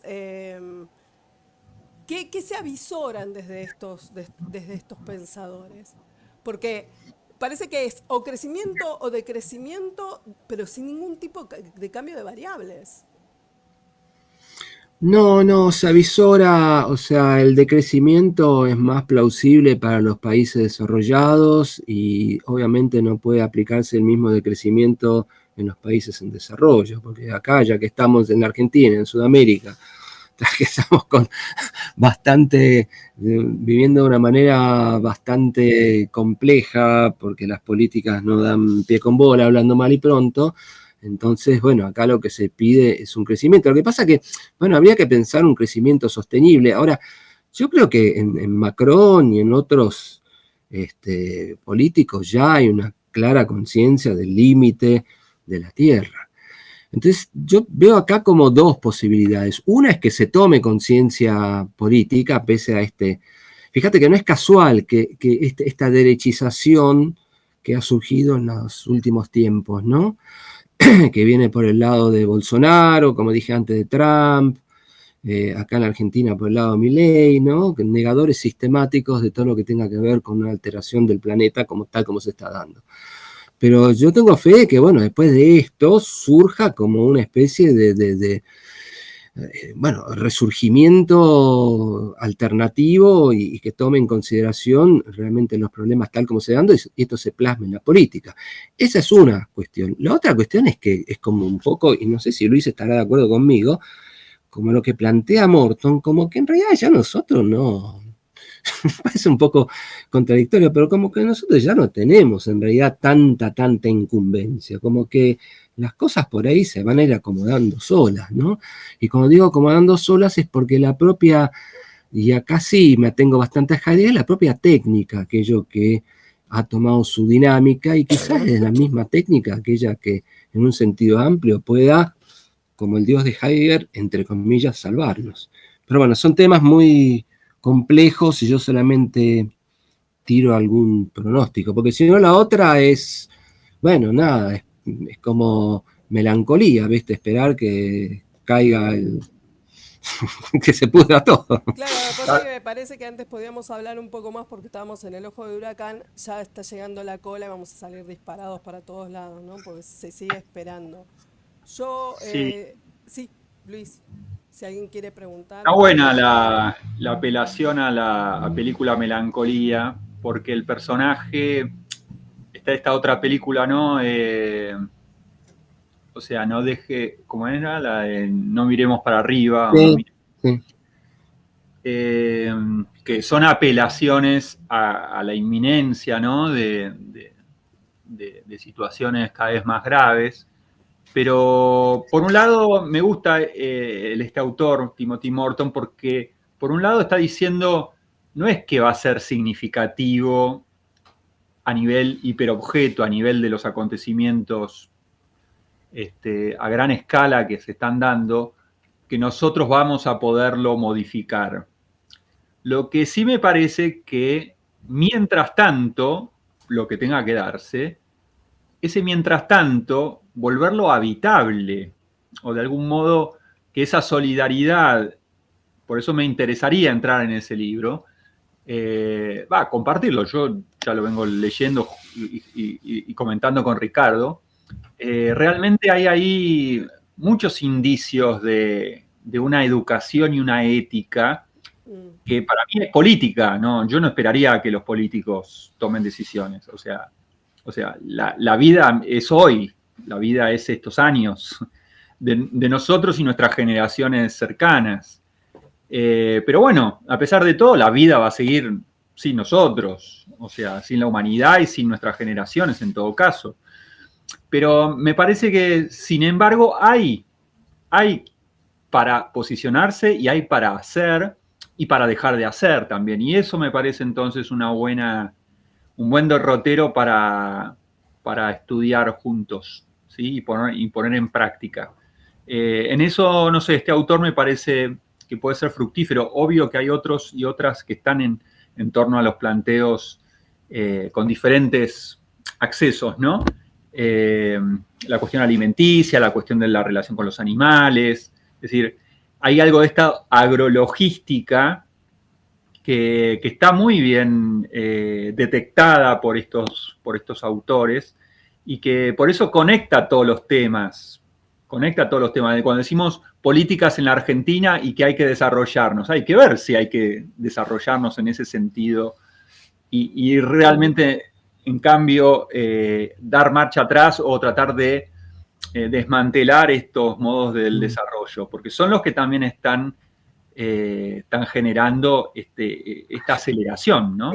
En fin, no quiero abundar, pero yo veo, más allá o saliéndome de cualquier tremendismo, cómo mejorar nuestra vida y la de nuestros entornos. Creo que hay indicios para... Mira, perdón, Luis. Yanaki, perdón porque estamos medio pasados Bueno, dale, de tiempo. Yanaki quería hablar. dale. Sí, buenas tardes, Ricardo, y muchas gracias por toda esta actualización que nos haces.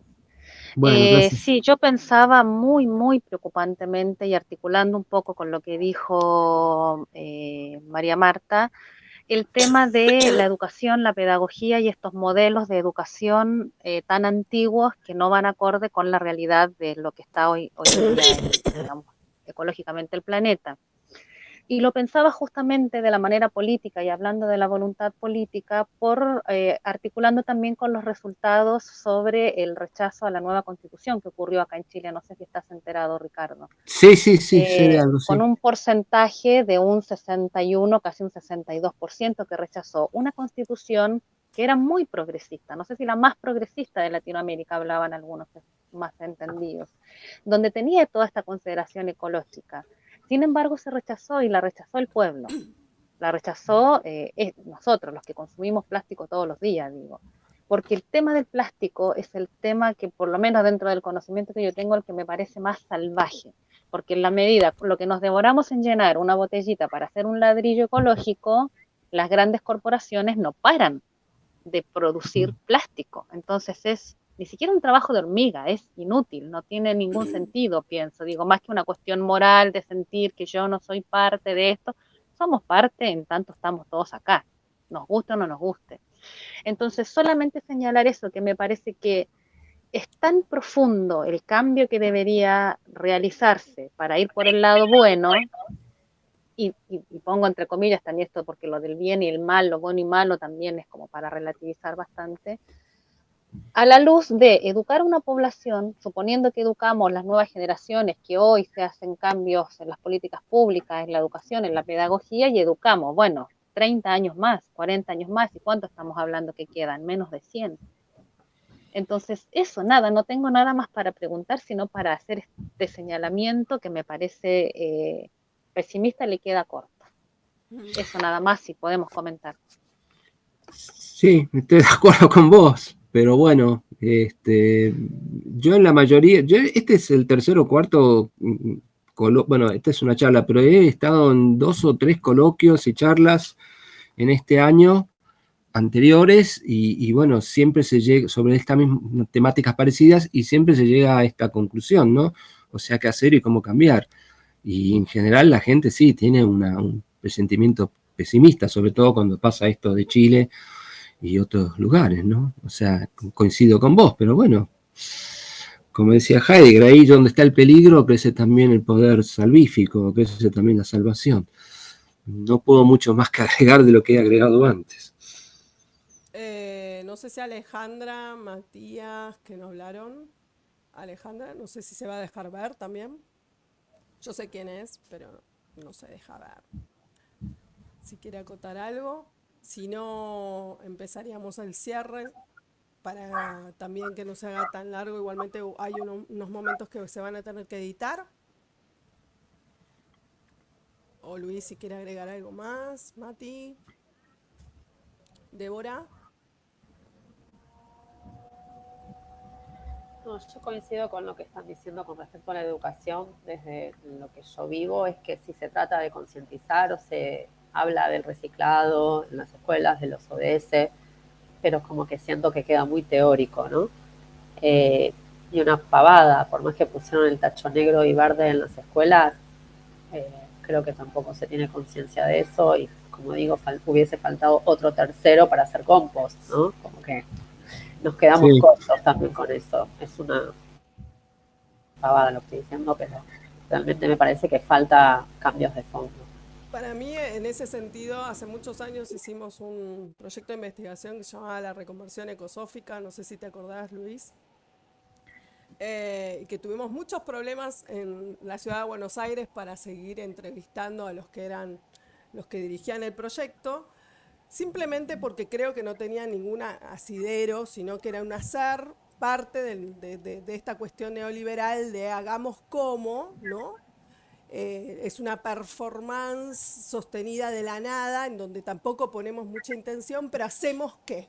Hacemos que reciclamos, hacemos que tenemos escuelas verdes, hacemos que tienen cultivos, después en la ciudad está totalmente arrasada por una decisión muy particular y muy autoritaria, entonces tampoco hay la posibilidad de seguir generando ese hábito y sostenerlo, ¿no? Entonces la ciudad te dejo hacer donde vos, en una parte donde consensuemos, pero luego la ciudad no es un espacio habitable para vos, ¿no? Así que bueno, si nadie tiene algo más que decir por ahora, voy a cometer la cuestión esta parca que sacó la guadaña y cierro el encuentro agradeciéndoles a todos la presencia. Eh, que sepan... Maru, Sí, sí, Ricardo, déjame acotar algo por porque, bueno, favor. si nadie va a decir nada más, quería simplemente, no sé si Luis me estará escuchando Sí, con respecto a lo que él dijo. Yo el otro día para ir a San Isidro hice el error de tomar la autopista que va desde la Avenida Pellegrini, 9 de Julio, y que va hasta la Avenida Libertador y después desemboca en la General Paz. Tardé aproximadamente en hacer, no sé, 8 kilómetros, 1 hora y media. Entonces dije, bueno, esto indudablemente el auto, que se supone que es un vehículo para llevarnos más rápido, termina siendo un vehículo que nos lleva más lento y que contamina y gasta combustible, etc. O sea, ahí yo ya noté una gran contradicción. Pero bueno, hay contradicciones manifiestas. O sea, la cantidad de autos que hay, de vehículos que hay en la calle, la cantidad de ruido que hay, de polución, etcétera. Ni hablar de la brecha entre ricos y pobres, bueno, eso ya es todo un tema, pero son todo parte de lo mismo. O sea, hay indicadores que nos muestran que la situación así como está no va más. Y me parece que esto tiene que ver con lo que hemos estado, o con lo que he planteado, ¿no? Y quiero sumar, Ricardo, perdón, la cantidad de leyes que tenemos que tampoco se están cumpliendo, como la ley de bosques, la de humedales, hay leyes. Sí, totalmente de acuerdo. bueno, pero también Bueno, es parte de este ejercicio de hacer como, igual que hay algo que va por debajo, que es la obsolescencia programada de casi todo lo que usamos, que somos, o sea, es un sistema de desechos y seguimos poniendo desechos, o sea, no, parece que por un lado, una mano es la que educa que no haya desechos, pero por el otro lado hay otra mano que te vende un celular, un móvil que dura muy poco tiempo y que va a ser caduco y después qué hacemos con eso, ¿no? Bueno, agradeciéndoles a todos y a todas, cerramos hoy la reunión, agradeciéndote a Ricardo por la gran síntesis, por eso nos encanta y pensamos que es una manera también de generar un marco teórico potente, invitar a especialistas comprometidos con sus temas porque pueden hacer esta magia, que en una hora hayamos hecho todo un paso por un montón de bibliografía, acercarla, clarificarla y si querés enviarnos algo como para tener más bibliografía y poder pasarlos a los futuros investigadores, se te va a agradecer. Bueno, muy buenas Maru, tardes. muchas gracias por la invitación. Cerramos aquí para que la grabación y la edición sea la correcta. Gracias.